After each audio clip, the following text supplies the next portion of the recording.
That part nearly broke me. Caleb asked questions in the way children do. Simple, direct, unarmed. Why can't Mom stay here? Did I do something wrong? Will she still come to my games? I answered honestly, without burdening him with adult truth. I told him sometimes grown-ups make mistakes they can't undo, but that love for a child doesn't disappear because of it. He nodded, accepted it, and went back to building something out of blocks. Kids are resilient like that. Adults forget how. Sarah and I communicated mostly through text after that. Logistics, schedules, school pickups, nothing emotional. When she tried to drift into apologies or explanations, I gently shut it down. Not out of cruelty, out of necessity. I couldn't heal while she was still trying to rewrite the story. David faded out of our lives entirely. I made sure of that. Boundaries were established through lawyers and mediators.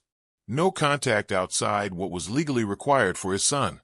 The boy stopped coming to school events with Sarah involved. I heard through the grapevine that he struggled with the separation, and that hurt more than I expected. But I reminded myself of something important. Truth doesn't stop being right just because it's painful. Over time, the anger softened. Not into forgiveness, not yet, but into acceptance. I stopped replaying conversations in my head. Stopped imagining alternate endings, where things had gone differently. That road leads nowhere good.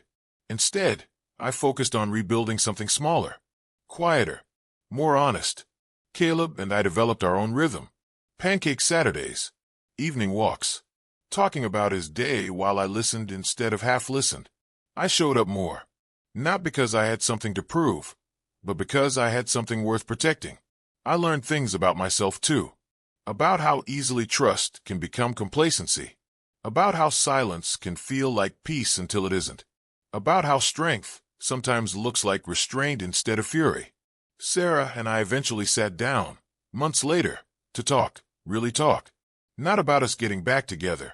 That door was closed. But about closure. About accountability. About what the future would look like as co-parents. She took responsibility. Fully. No excuses. No minimizing. That mattered. Not because it erased the past, but because it allowed the future to exist without constant tension. I don't hate her. Hate takes too much energy. I don't excuse her either. Some lines, once crossed, stay crossed. But I no longer carry her choices like a weight on my chest. Life didn't snap back into place. It reassembled itself slowly, imperfectly, into something new, something leaner, something truer. And one evening, months after everything fell apart, Caleb looked at me across the dinner table and said, "You seem happier, Dad." I didn't answer right away, because I realized he was right. I've had a lot of time to think since then. Long drives, quiet mornings, even quieter nights after Caleb's gone to sleep. That's when the lessons settle in. Not the loud, catchy ones people post online, but the heavy ones you earn. Here's what I learned. Betrayal doesn't always come crashing through the front door. Sometimes it slips in quietly, dressed as routine, as trust, as nothing to worry about. And the longer you avoid looking straight at it, the more damage it does when the truth finally demands space. I also learned that dignity isn't about winning. It's about refusing to lose yourself when someone else loses their way. There were moments I wanted to scream, to expose everything publicly, to make sure everyone knew what had been done to me. But that kind of release is short-lived. It feels powerful for about 5 minutes, then leaves you with more mess to clean up. What lasted was composure, boundaries, choosing when to speak and when to stay silent. Most of all, I learned that children are always watching, not just how you love them, but how you handle pain. Caleb didn't need to see his father broken or bitter. He needed to see that life can knock you flat, and you can still stand back up without becoming something ugly. Do I still think about that boy sometimes? I do. I hope he's okay. I hope he grows up surrounded by honesty, even if it came late. None of this was his fault, or Caleb's, or even mine, if I'm being fair to myself. Some stories don't have villains, just people who made selfish choices, and other people who had to live with the consequences. If you're listening to this and something in your life feels off, not dramatic, not explosive, just quietly wrong, pay attention to that feeling. Don't panic. Don't accuse. Just don't ignore it either. Truth has a way of surfacing. The only real choice you get is whether you'll meet it with fear or with your spine straight. I didn't come out of this untouched, but I came out honest, present, still standing, and that's enough for me. So that's my story, folks. If it resonated with you, go ahead and hit that like button, subscribe to the channel, and tell me in the comments where you're listening from. I want to know how far Uncle Mickle's voice travels. Final thought, and this one's earned the hard way. When the truth finally shows itself, don't rush to destroy. Choose instead to rebuild what's worth saving, starting with yourself. She started traveling a little more. Not a lot, just enough to notice. New conferences, new teams, new responsibilities. She talked about her job with less detail than she used to, but I chalked that up to confidentiality. Corporate world, right? She guarded her phone more carefully. Nothing obvious. Just a slight turn of the screen when I walked by. A pause before answering certain messages. Again, nothing I could point to without sounding paranoid. And I didn't want to be that guy. At night, she'd fall asleep faster than before. Sometimes with her phone still in her hand. I'd lie there listening to her breathing, steady and calm, wondering when exactly we'd stop talking about our days in full sentences. Still, there were good moments.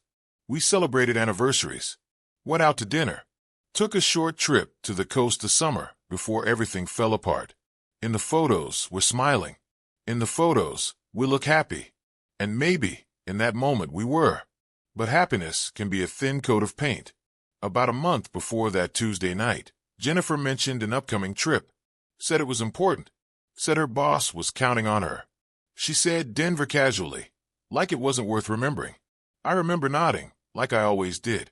What I remember more clearly now is the way she didn't look at me when she said it.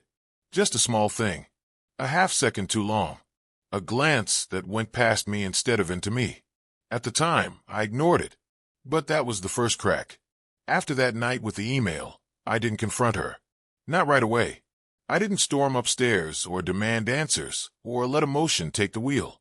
That's not how I'm wired. I've always believed that once you say something out loud, you can't take it back.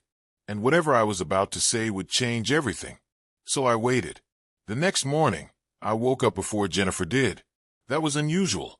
She was usually the early one, already dressed and halfway out the door by the time I shuffled into the kitchen. But that morning, she slept in. I lay there listening to the house settle, feeling like I was lying next to a stranger who just happened to know my name. When she finally came downstairs, she was all smiles, kissed me on the cheek, asked if I wanted eggs or toast. Same routine, same voice. No tremor, no hesitation. That steadiness messed with my head more than guilt would have. Over breakfast, she talked about the trip again. Denver, the conference schedule, a networking dinner the first night. She even complained about the airline, said she hated early flights. I watched her mouth move, listened to the familiar cadence, and wondered how long she'd been practicing this version of the story. I didn't accuse her. I didn't even challenge her. I just nodded and said, "Sounds busy." She smiled. "Yeah, it'll go fast." Fast. That word stuck with me. After she left for work, I sat alone at the table long after my coffee went cold. I replayed everything in my head. The email, the ticket, the second name. I told myself there had to be an explanation, a reasonable one. Maybe it was a team member. Maybe it was booked by mistake. Maybe I misunderstood what I saw. Denial is a powerful thing. It gives you hope when you should be preparing for impact. That afternoon, I went to work but got nothing done. Numbers blurred together. Emails piled up unanswered. Every time my phone buzzed, my stomach tightened. She texted once around noon. "Busy day. Miss you." I stared at that message for a long time. "Miss you." I didn't reply right away. Not because I was angry, but because I didn't know which version of her that message belonged to. The woman I married, or the one booking flights behind my back. That evening, I did something I'd never done before. I paid attention. Not in a creepy way. Not in a controlling way. Just alert. Like when you're driving at night and suddenly realize you don't remember the last few miles. So you grip the wheel a little tighter. Jennifer came home later than usual. Said traffic was bad. Her tone was light, But she didn't elaborate. She went straight upstairs to shower, phone in hand. I noticed she took it into the bathroom with her. That was new. While she was upstairs, I stood in the kitchen staring at the wall clock, listening to the muffled sound of running water. Every tick felt louder than the last. Over dinner, she talked about work again. Different story this time. New names. New problems. None of it lined up with what she'd said that morning. Not dramatically, just enough to feel off, like puzzle pieces that almost fit but didn't. I asked one careful question. So how long is that Denver thing again? She didn't hesitate. 3 days. Same answer. Too smooth. That night, lying in bed, I stared at the ceiling while she slept. Her breathing was even. Peaceful. I wondered how someone could carry a secret so heavy and still sleep like that. I told myself I needed proof. Real proof. Not just a glimpse of an email and a bad feeling in my gut. I needed to know whether I was imagining things or standing on the edge of something I couldn't undo. So I made a decision, quiet, deliberate. I was going to look again. And once I did, there'd be no going back. The next chance I got came 2 nights later. Jennifer fell asleep early, curled on her side, back to me. The room was dark except for the faint glow of the alarm clock. I lay there for a while listening, making sure her breathing had settled into that deep, steady rhythm that told me she was really out. My heart was thudding harder than it should have. Not from fear, more from knowing I was about to cross a line I'd never crossed before. I slipped out of bed quietly and went downstairs. Her laptop was on the desk in the spare room. I sat in the chair and stared at it for a long moment, my hand hovering like it didn't belong to me anymore. I told myself I wasn't spying. I was confirming. There's a difference, even if it's a thin one. The screen lit up. Her email inbox was still open. Same place I'd left it. That alone told me more than I wanted to know. People with nothing to hide usually close things. They log out. They clean up. I scrolled. The flight confirmation was still there. I opened it again, slower this time, forcing myself to read every line instead of skimming for reassurance. Departure city, ours. Destination, San Diego. Not Denver. Hotel reservation attached. For nights. 1 room. King bed. 2 guests. Her name was there, clear as day. And underneath it, Michael R. I didn't recognize the last name, but the first hit me hard. Michael. She'd mentioned a Michael once or twice. Guy from work, she'd said. Harmless. Married. Married. My hand started to shake then. Not violently. Just enough to make the mouse feel slippery under my fingers. I clicked further back in her inbox. That's when the real damage happened. There were emails between them. Not dozens. Just enough. Enough to show a pattern. Enough to show intent. Short messages at first. Professional tone. Then jokes. Then familiarity. Then things that didn't belong in writing between co-workers. I miss you already. Next time, we won't have to sneak. Counting the days. Each one felt like a small punch to the chest. Not dramatic. Not explosive. Just repetitive. Relentless. I found the hotel confirmation email where she'd forwarded it to him with a single line. Can't wait. That was the moment something inside me went quiet. I sat back in the chair and stared at the wall, my mind trying to catch up with what my eyes already knew. 16 years. 16 years of shared mornings and inside jokes and hard conversations and silent compromises. And here it was, reduced to a handful of emails and a plane ticket. I didn't cry. I didn't swear. I didn't even feel angry yet. I felt replaced. I scrolled some more, against my better judgment. Found calendar invites. Dinner. Meetup. Planning session. All labeled like work. All scheduled during times she told me she was working late or out with the team. I checked the dates. This wasn't new. This had been going on for months. My chest tightened, breath coming shallow now. I thought about every night. She'd come home tired. Every time she'd smiled at her phone.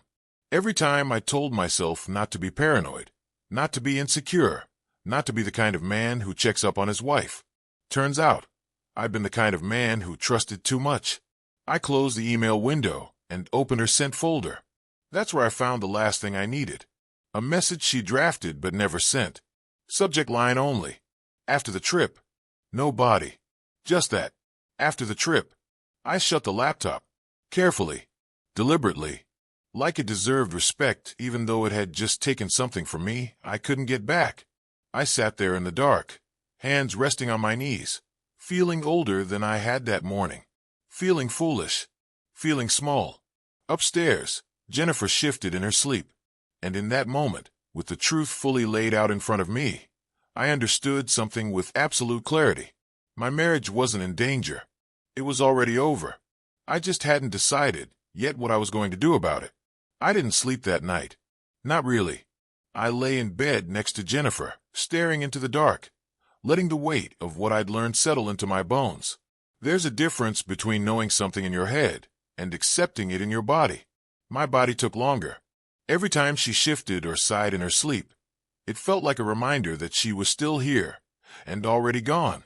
By morning, the shock had burned off and left something colder behind. Clarity. I made coffee. Same as always. 2 cups. She came into the kitchen rubbing her eyes, hair messy, wearing one of my old shirts. For a split second, muscle memory kicked in, and I almost smiled. Almost. She kissed my cheek. You're up early. Couldn't sleep, I said. Truth, without explanation. She nodded, distracted, already scrolling through her phone. I watched her thumb move across the screen and wondered how many lies fit in that small device. That morning, I decided I wasn't going to confront her yet. Not because I was afraid, but because I needed control. I needed time to think, to plan, to make sure whatever happened next happened on my terms. Pain makes people reckless. I wasn't going to give it that power. After she left for work, I sat at the table with my notebook. Not the computer. Pen and paper. Something about writing things down felt grounding, like I was anchoring myself to reality. I wrote 3 words at the top of the page. What I know. Then I listed it. The emails. The tickets. The hotel. Michael. The dates. I forced myself to be factual. No adjectives. No emotional language. Just information. Then I wrote another heading. What I don't know. How long it had really been going on. Whether she planned to leave. Whether Michael knew about me. Whether anyone else knew. Whether this trip was the beginning of something new or the end of something old. Seeing it laid out like that did something to me. It turned chaos into a problem to be solved. That's when the anger finally showed up. Not loud. Not explosive. Just a steady heat in my chest. Not rage at her exactly, but anger at myself for ignoring the signs, for confusing peace with safety, for letting routine convince me everything was fine. But anger can be useful if you don't let it drive. I spent the day preparing in quiet ways. I called my bank and asked about separating accounts. I checked our mortgage details. I pulled copies of insurance policies. Boring stuff. Necessary stuff. The kind of things you never think about until suddenly you have to. That afternoon, Jennifer texted again. Flight booked. Leaving Thursday morning. Thursday. 2 days away. I replied with 1 word. Okay. No heart emoji. No miss you. Just okay. She didn't respond. That evening, we ate dinner across from each other like nothing had changed. She talked. I listened. Or at least, I let her words pass over me without sticking. Every now and then, she'd look up at me like she was checking something. Measuring. Waiting for a reaction that didn't come.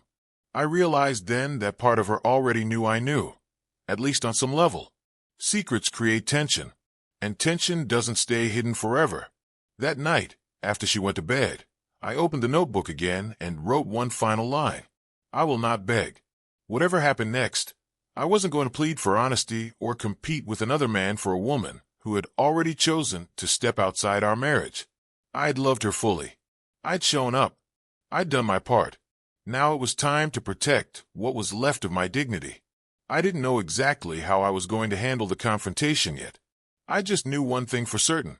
I wasn't going to let her fly off into a fantasy while I stayed behind in the dark. If there was going to be an ending, it was going to happen in the light. Thursday morning came faster than I expected. The house was quiet before dawn, that deep stillness where every sound feels amplified. Jennifer moved around upstairs, suitcase wheels bumping softly against the doorframe. I stood in the kitchen, already dressed, hands wrapped around a mug I hadn't touched. I wasn't nervous. Not anymore. I felt ready. She came down the stairs smiling, wearing the coat she always wore when she traveled. Confident. Put together. Someone going somewhere she wanted to be.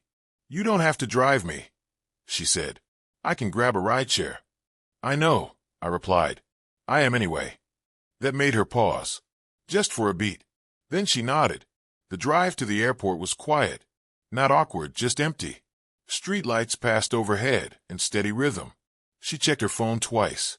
I kept my eyes on the road. Halfway there, I spoke. "So," I said, calm as I've ever been. "How's Michael?"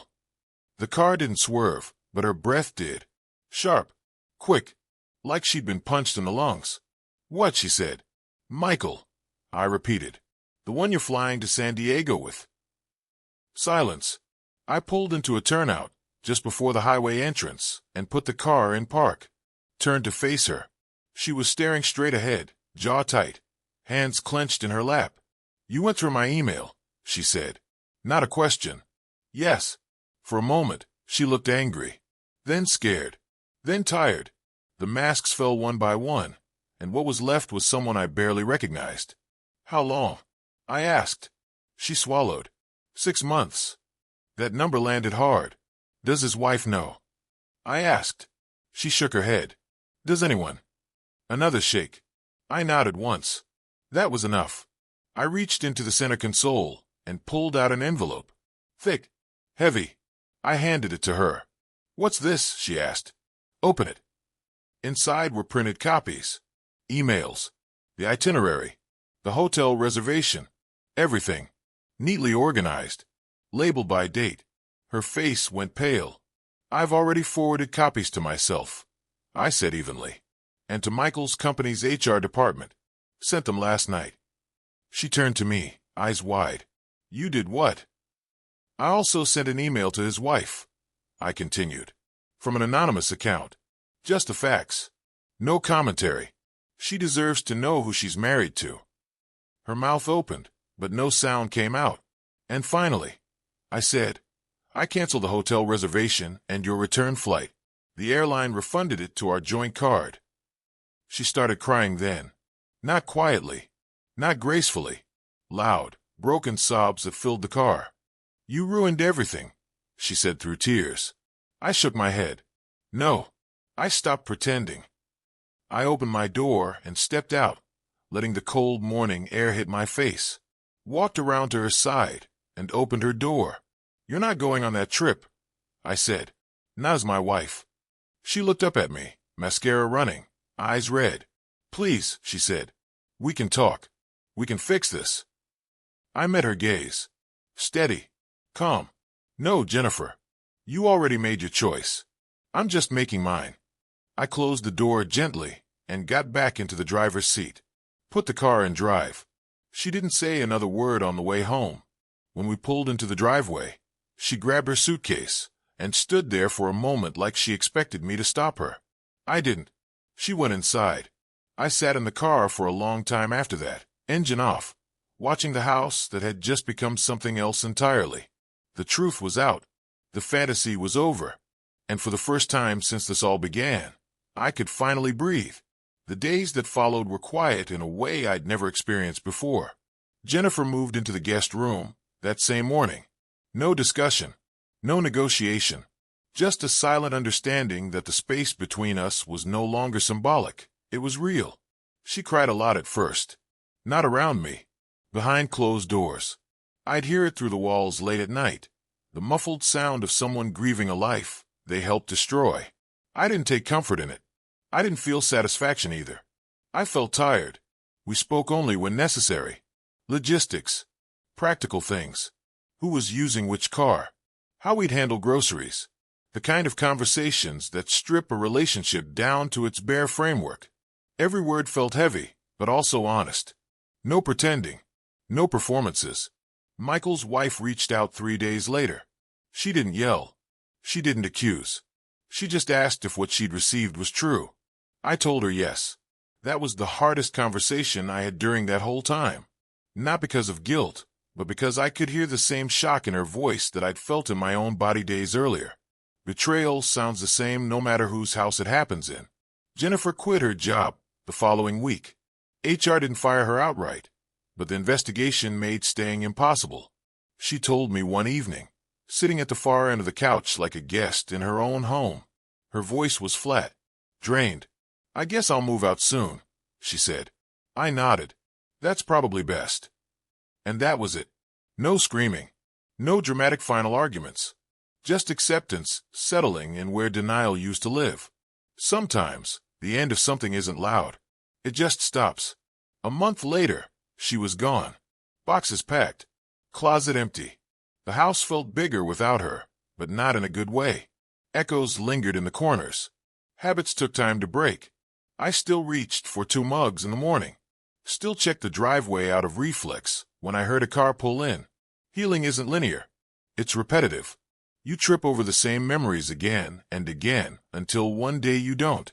I started going for long walks in the evenings. No headphones. No distractions. Just me and the sound of my own footsteps. I let myself feel things I'd been pushing down for years. Not just the betrayal, but the loneliness that existed even before it. Somewhere along the way, I realized something important.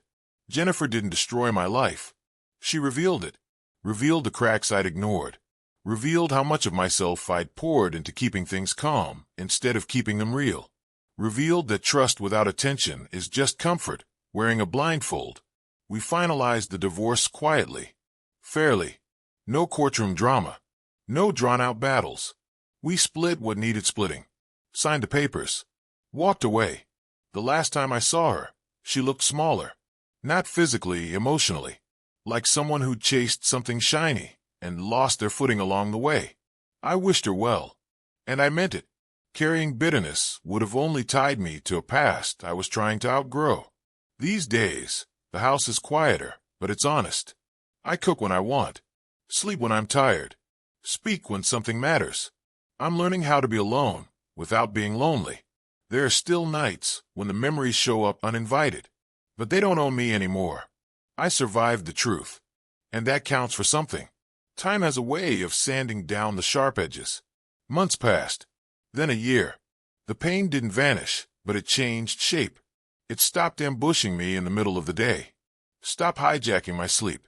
What stayed behind was something quieter, perspective. I learned that betrayal doesn't always come with cruelty. Sometimes it comes wrapped in smiles, routines, and shared grocery lists. Sometimes the person who hurts you isn't trying to be a villain. They're just trying to escape themselves, and you happen to be standing in the doorway. That realization mattered to me. Not because it excused what Jennifer did, it didn't, but because it freed me from turning the story into something it wasn't. I wasn't weak for trusting her. I wasn't foolish for believing in the life we built. I was human, and humans love with the information they have at the time. If I've learned anything worth passing on, it's this: pay attention to silence. Not the comfortable kind, the earned kind, but the growing kind.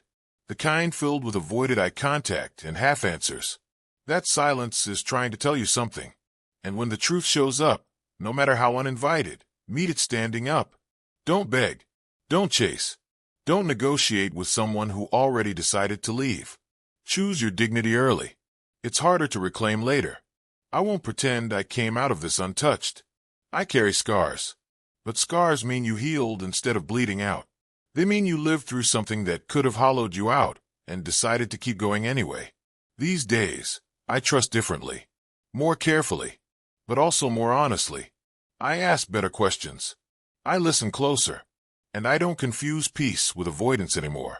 Most of all, I don't regret knowing the truth. Because living a lie, no matter how comfortable, costs more in the long run. So that's my story, folks. If it resonated with you, go ahead and hit that like button, subscribe to the channel, and tell me in the comments where you're listening from. I want to know how far Uncle Mickle's voice travels. And remember this: the truth hurts, but living without it costs you yourself.